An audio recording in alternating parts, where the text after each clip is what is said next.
आज की तारीख है 26 दिसंबर 2025 और शेयर बाजार में ना क्रिसमस के बाद वाली एक शांति सी छाई हुई है। हाँ। सेंसेक्स और निफ्टी दोनों ही बहुत छोटे दायरे में है, थोड़ा लाल निशान में। लेकिन इस शांत समुंदर में एक जगह जबरदस्त तूफान आया हुआ और है। वो है रेलवे स्टॉक्स का काउंटर। बिल्कुल। तूफान क्या ना बिल्कुल सही होगा। IRFC, RVNL, आयरकॉन, लगभग सभी रेलवे शेयरों में आज तो जैसे आग लगी हुई है। हाँ। RVNL को ही देखिए, दिन में एक वक्त पर तो वो 12% से भी ज्यादा ऊपर था।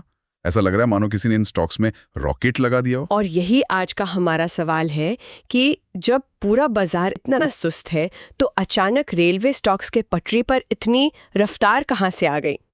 आज हम इसी के तह तक जाएंगे। हमारे पास जो स्रोत हैं वो किसी एक वजह की तरफ इशारा नहीं कर रहे, बल्कि कई चीज़ों के एक साथ होने की बात कर रहे हैं। ये एक दिलचस्प पहेली है। ये पहेली ही है और इसके 4-5 बड़े टुकड़े हैं। आज जो हुआ है वो सिर्फ एक चिंगारी नहीं है, इसके पीछे आप कह सकती हैं कि सालों से तैयार हो रहा बारूद है। अच्छा। इसमें आज की किराया बढ़ोतरी की खबर है, आने वाले बजट से जुड़ी जबरदस्त उम्मीदें हैं, सरकार का इंफ्रास्ट्रक्चर पर लगातार बढ़ता खर्च और मोमेंटम भी। और साथ ही बाजार की अपनी साइकोलॉजी, उसका मोमेंटम भी। एक एक करके इन सभी टुकड़ों को जोड़कर पूरी तस्वीर समझने की कोशिश करते हैं। ठीक है, तो इस पहेली का सबसे ताज़ा और सबसे सामने दिखने वाला टुकड़ा उठाते हैं, रेलवे का किराया बढ़ाना। खबर तो यही है कि आज से नया किराया ढांचा लागू हो गया। हाँ, आज 26 दिसंबर से ही ये लागू हुआ है। अगर कोई 215 किलोमीटर से ज्यादा सफर कर रहा है तो स्लीपर और फर्स्ट क्लास में 1 पैसा प्रति किलोमीटर। 1 पैसा। हाँ, और मेल एक्सप्रेस ट्रेनों के AC कोच में 2 पैसे प्रति किलोमीटर की मामूली सी बढ़ोतरी हुई है। 1 मिनट, 1 या 2 पैसे, ये सुनने में तो इतना कम लग रहा है कि यकीन नहीं होता। क्या बाजार सच में 2 पैसे की बढ़ोतरी पर इतना बड़ा जश्न मना रहा है? भारतीय रेलवे के विशाल आकार को देखते हुए इससे जो 600 करोड़ रुपए सालाना मिलेंगे, वो भी कोई बहुत बड़ी रकम तो नहीं लगती। नहीं, बिल्कुल नहीं। 600 करोड़ तो बस एक हेडलाइन है। असली कहानी उस हेडलाइन के पीछे छिपे संदेश में है। संदेश में? हाँ, आप इसे पैसों से मत देखिए, इसे मानसिकता के बदलाव से देखिए। सालों में पहली बार रेलवे एक सरकारी सेवा की तरह नहीं बल्कि एक बिजनेस की तरह सोच रहा है। अच्छा। वो ये कह रहा है कि हम अपनी सेवाओं की कीमत वसूलेंगे, भले वो मामूली क्यों ना हो। बाजार इस 600 करोड़ को नहीं, इस सोच को, इस इरादे को प्राइस इन कर रहा है। अच्छा, तो ये एक सांकेतिक कदम है। बाजार इसे ऐसे देख रहा है कि अगर आज 2 पैसे बढ़े तो कल हालात के हिसाब से 20 पैसे भी बढ़ सकते हैं। बिल्कुल। ये भविष्य में और भी व्यावसायिक फैसले लेने का दरवाजा खोलता है। आपने नस पकड़ ली। यही वो सिग्नल है जिसका निवेशक इंतजार कर रहे थे। ये दिखाता है कि रेलवे अपने वित्तीय स्वास्थ्य को लेकर गंभीर है और यही सिग्नल हमें सीधे हमारी पहेली के दूसरे और शायद सबसे बड़े टुकड़े की तरफ ले जाता है, आने वाला बजट 2026। तो किराया बढ़ना एक तरह का ट्रेलर है जो ये दिखा रहा है कि फिल्म की दिशा सही है, लेकिन असल कहानी तो शायद आने वाले बजट में छिपी है ना? हाँ। क्या निवेशक इसी बड़ी पिक्चर पर दाव लगा रहे हैं? हाँ, किराया बढ़ोतरी ने बस उस उम्मीद की आग में घी डाला है जो बजट को लेकर पहले से ही जल रही थी। अच्छा। रेलवे स्टॉक्स में ये प्री बजट रैली अब एक पैटर्न बन चुका है, लेकिन इस बार की उम्मीदें कुछ ज्यादा ही बड़ी हैं। अनुमान ये लगाया जा रहा है कि बजट 2026 में रेलवे का कुल आवंटन 10 से 12% बढ़कर लगभग 3 लाख करोड़ रुपए के रिकॉर्ड स्तर को छू सकता है। 3 लाख करोड़, ये तो बहुत बड़ी रकम है।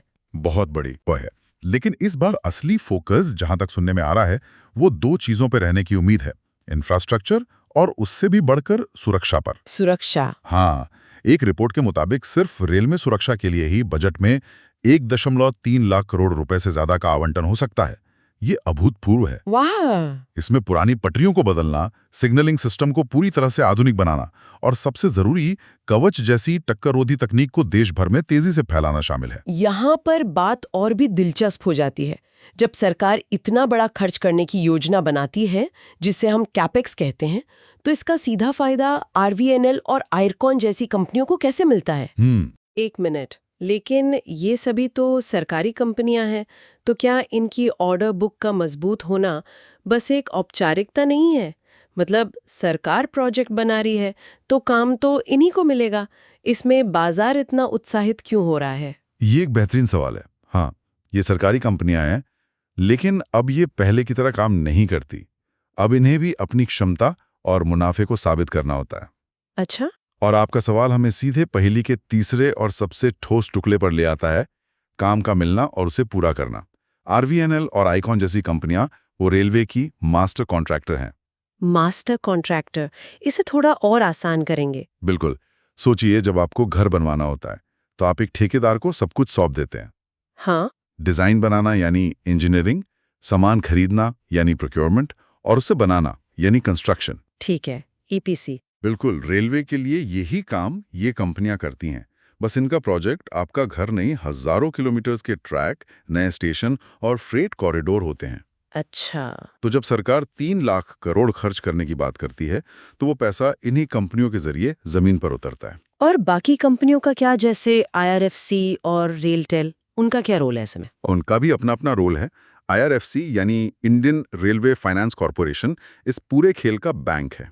बैंक है? हाँ, जब भी रेलवे को नई ट्रेनें, इंजन या कोई और संपत्ति खरीदनी होती है तो आईआरएफसी उसे फाइनेंस करता है और बदले में लीज से कमाई करता है।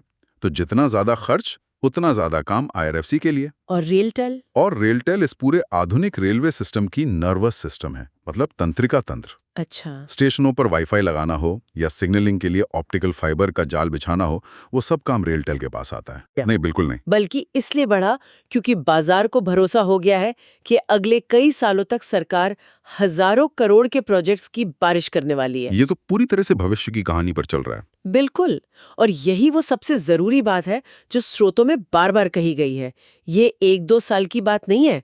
सरकार का लगभग 2.65 लाख करोड़ रुपए का जो सालाना कैपेक्स रहा है, वो एक मल्टी ईयर पाइपलाइन का संकेत है। Multi year pipeline. हाँ, बाजार को अब यकीन हो गया है कि ये कोई चुनावी घोषणा नहीं, बल्कि भारतीय रेलवे के कायाकल्प की एक लंबी और न रुकने वाली प्रक्रिया है। जब निवेशकों को एक दशक लंबी कहानी दिखती है तो वे आज पैसा लगाने से नहीं डरते। ठीक है, कहानी समझ में आ गई। कहानी बहुत मजबूत है, लेकिन फिर वही सवाल, ये सब आज ही क्यों? ये मल्टी ईयर पाइपलाइन तो कल भी थी, पिछले हफ्ते भी थी।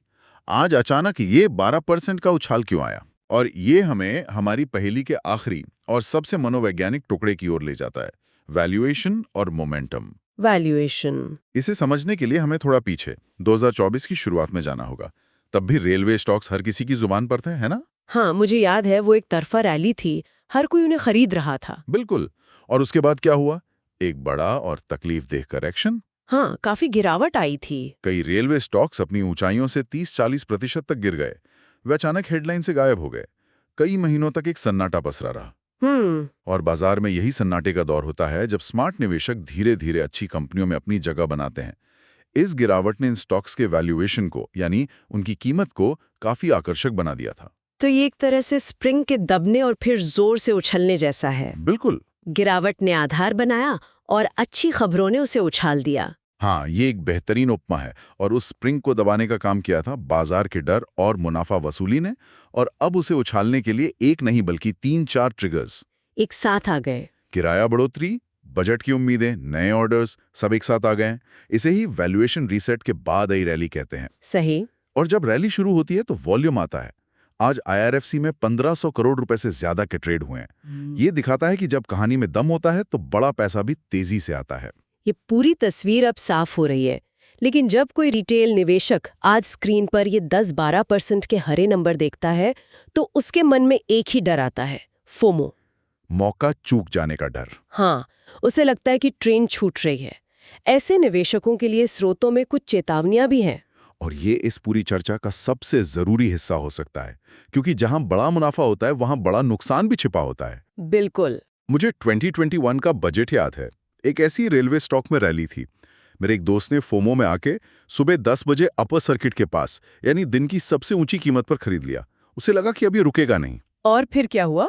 दोपहर 2 बजे तक जब बड़े खिलाड़ियों ने अपना मुनाफा निकालना शुरू किया तो वो स्टॉक 15% नीचे था, एक ही दिन में। बाप रे। भागती ट्रेन पर चढ़ने का यही सबसे बड़ा खतरा होता है।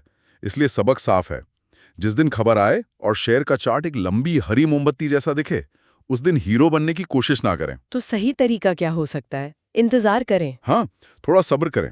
बेहतर है कि 1-2 दिन रुककर स्टॉक को स्थिर होने का मौका दें। या फिर एक छोटे पुलबैक यानी हल्की गिरावट का इंतजार करें। जब शेयर थोड़ा नीचे आकर एक नया बेस बनाता है तब खरीदने से आपका रिस्क रिवॉर्ड बेहतर हो जाता है। सही बात है। और 2 नियम तो गांठ बांध लेने चाहिए। पहला, हमेशा एक सख्त स्टॉप लॉस लगाएं। मतलब वो कीमत तय करें जिसके नीचे जाने पर आप नुकसान काटकर बाहर निकल जाएंगे। और दूसरा, अपनी कुल पूंजी का 1 से 2% से ज्यादा किसी एक ट्रेड में दांव पर ना लगाएं। तो कुल मिलाकर अगर हम इन सभी स्रोतों का सार निकालें तो रेलवे स्टॉक्स की ये तूफानी रैली किसी एक खबर का नतीजा नहीं है। नहीं। ये किराया बढ़ोतरी के सांकेतिक संदेश, बजट 2026 की जबरदस्त उम्मीदों, सरकार के मल्टी ईयर खर्च से मिल रहे लगातार ऑर्डरों और एक बड़े करेक्शन के बाद सस्ते हुए वैल्यूएशन पर लौटे मोमेंटम का एक शक्तिशाली कॉकटेल है। एकदम सही सारांश है। और ये रैली ये भी दिखाती है कि बाजार हमेशा 6 महीने आगे की सोचकर चलता है। सही।